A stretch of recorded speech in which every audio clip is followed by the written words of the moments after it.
안녕하세요. 5월 2일 와플터치 오늘 함께 나누실 말씀은 룻기 1장 말씀입니다. 길었던 겨울이 지나고 이제 봄이 왔나 싶었는데 벌써 여름의 문턱을 만났습니다. 여기까지 인도해 주신 하나님을 찬양합니다. 우리 일상에도 이제 봄이 오고 있고 여름이 또 다가오고 있는 것 같습니다. 참 끝나지 않을 것만 같았던 그 어려움들이 조금씩 이제 그 끝을 보이고 있고, 또 전에는 어떻게든 피하고 싶었던 그 힘든 질병을 이제 더 이상 피하지 않고 마주하며 살아가기로 결정했습니다.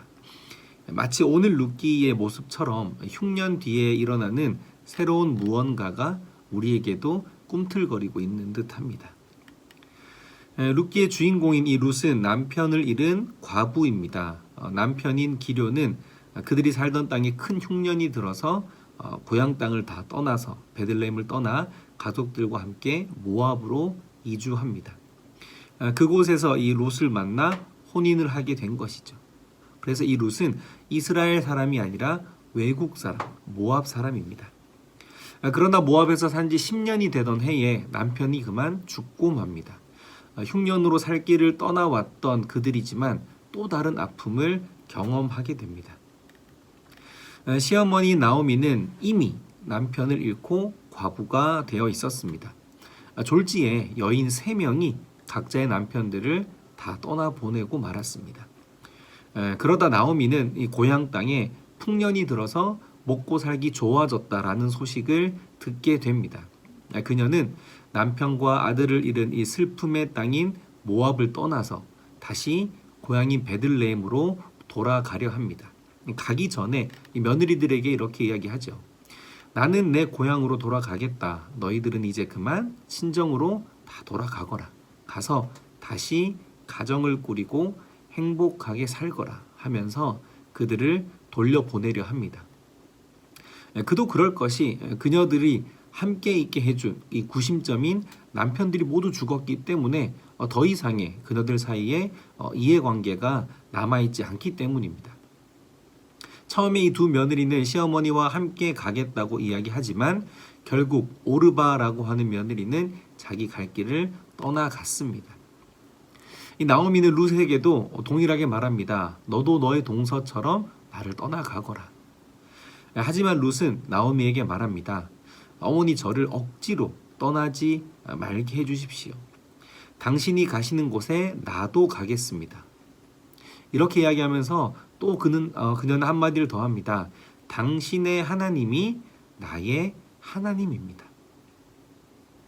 이 외국 여인이었던 룻이 예수님의 족보에 이름을 올릴 수 있었던 이유는 바로 이 한마디에서 시작합니다. 당신의 하나님이 나의 하나님입니다. 결국 그녀들은 함께 베들레헴으로 돌아오게 되고 룻의 이야기가 계속 이어지게 됩니다.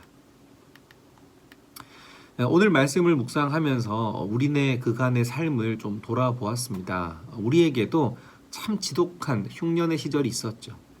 많은 사람들이 병에 걸려 죽었습니다.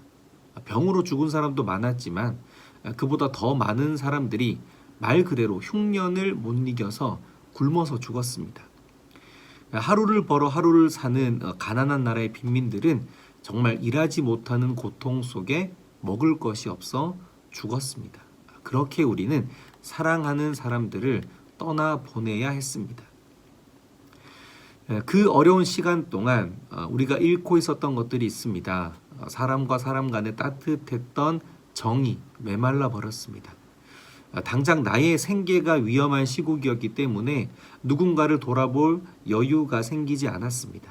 경쟁이 아니라 말 그대로 생존의 위협 속에 나의 안위만을 생각하는 그 모습은 마스크 속에 꽁꽁 담겨 서로를 돌아보지 못하게 만들었습니다. 무엇보다 우리는 신앙을 잃고 살아왔습니다. 격식을 차려 경건하게 드렸던 예배가 사라지고 또 공동체들, 이 가족들 간의 교제가 사라졌습니다.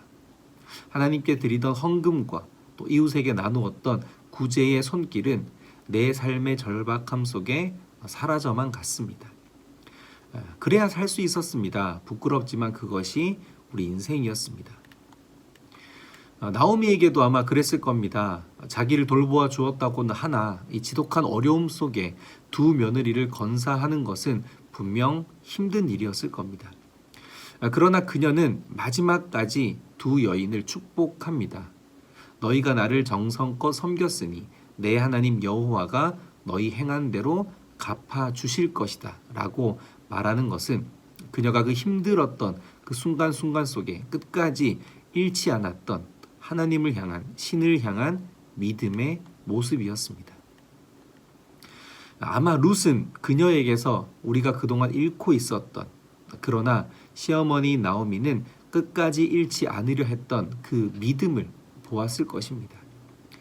그래서 많은 사람들이 힘들고 어려운 상황 속에 신앙을 잃어감에도 그녀를 따라 자기 고향을 떠나 베들레헴으로 갈 용기를 얻었는지도 모르겠습니다.